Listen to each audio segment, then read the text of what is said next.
Welcome back. Today we are going to look at how to solve equations with variables on both sides. Let's start with 4x plus 3 equals 7x plus 15. This is our original equation. What is the difference between this equation and the equations that we've seen before? Well, just like the title says, there are variables on both sides. Okay, all the equations that we've studied so far only have variables on one side. So that's what we need to do. We need to somehow bring all the variables on to one side. So let's highlight our variables. We have 4x and we have 7x. We could either bring the 7x over, okay, or we can take the 4x and bring it over. Now we kind of have to think ahead. If we bring the 7x over, what must we do? Well, since it's a positive 7x, we have to do the reverse operation, which is subtracting 7x.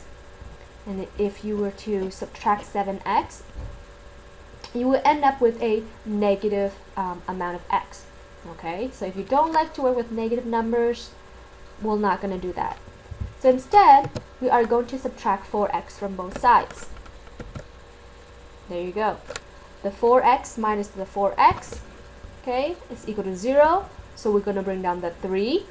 We're going to bring down the equal sign. 7x minus 4x, that's 3x. And we're going to bring down the 15. Now we are going to highlight the term with the variable. This should look very familiar. We need to undo this adding 15, and the reverse operation of adding 15 is subtracting 15. This means we're going to subtract 15 from both sides. 3 minus 15 is negative 12. We bring down this 3x, and the positive 15 and the negative 15 will cancel, so they disappear. Now we're going to highlight the x term, and we are going to do the reverse operation of multiplying by 3, and that is dividing both sides by 3. Alright, negative 12 divided by 3. Remember, when you divide numbers that have different signs, the result is going to be negative. So we have negative 4 is equal to x. This is our equivalent equation. Then we say that the solution of 4x plus 3 equals 7x plus 15 is x equals to negative 4. Alright, next I want to show you how to check if our solution is correct or not.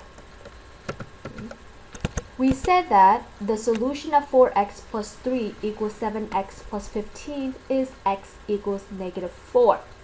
But what does that mean? Remember, our essential question is, what does a solution to a linear equation represent? Well, let's find out. Here's our original equation, and I've highlighted the x's.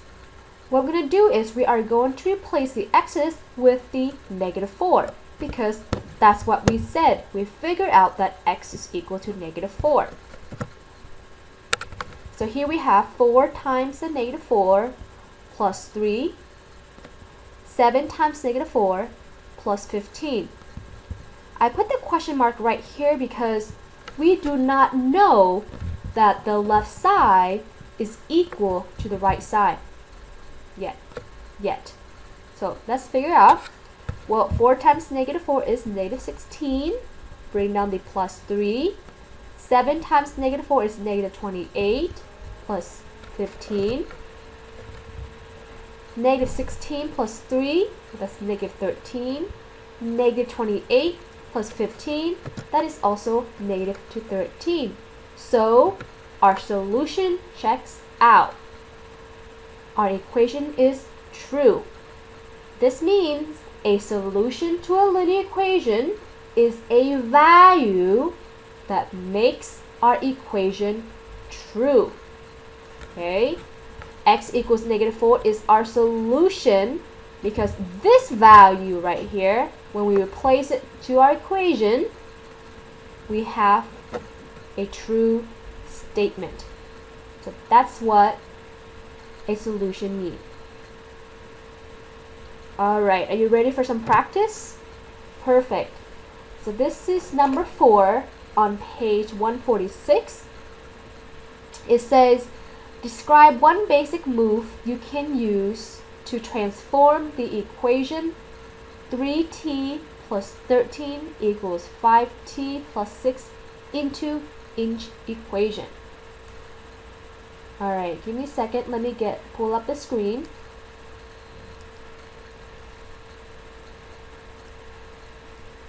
Alright, so this right here, this is your original equation. Okay, that's too big, so let me change. Alright, so this is your original equation. You gotta figure out what one basic move you can do.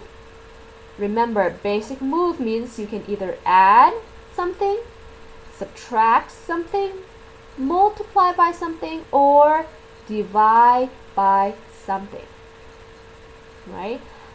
Let's pause the video right here to see if you can figure out what basic move you can use to transform the equation into these two.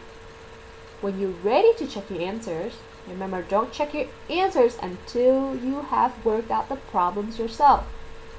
When you're ready to check the answers, you can continue the video.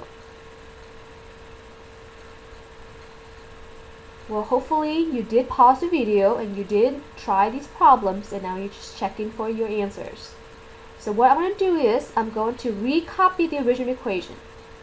3t plus 13 equals 5t plus 6. Alright? What I'm going to do is I'm going to write the new equation below, and I will write in a different color. Hopefully green will show. 3t plus 7 equals 5t. Alright, see if you can figure out what happened. Well, it looks like the t's stayed the same.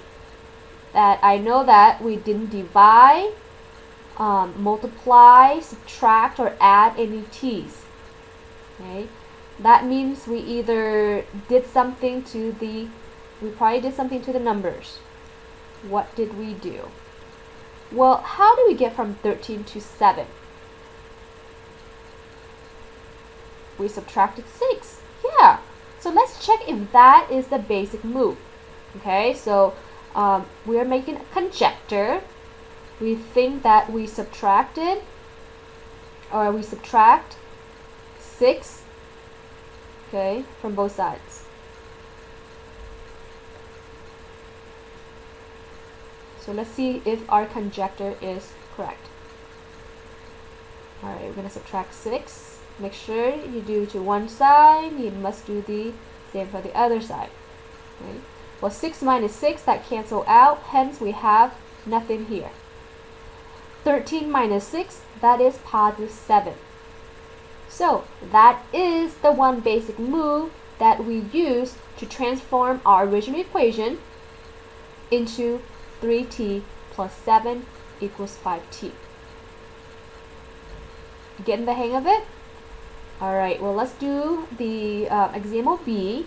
Again, we're going to copy down our original equation, 3t plus 13 equals 5t plus 6. Then we're going to write the new equation. Let's do that in green to be consistent. 2t plus 13 equals 4t plus 6. Alright, so what do we notice? We notice that our numbers, or our constants, stay the same, meaning we didn't do anything to it. What changes is our variable. Well, we started with 3t and we ended up with 2t. How do you think we did that? You're right, we subtracted a t from both sides. Let's see if we are correct. Well, 3t minus t, that is 2t. Yep. 5t minus t is 4t. Correct. So what we did, okay, is subtract t from both sides. All right?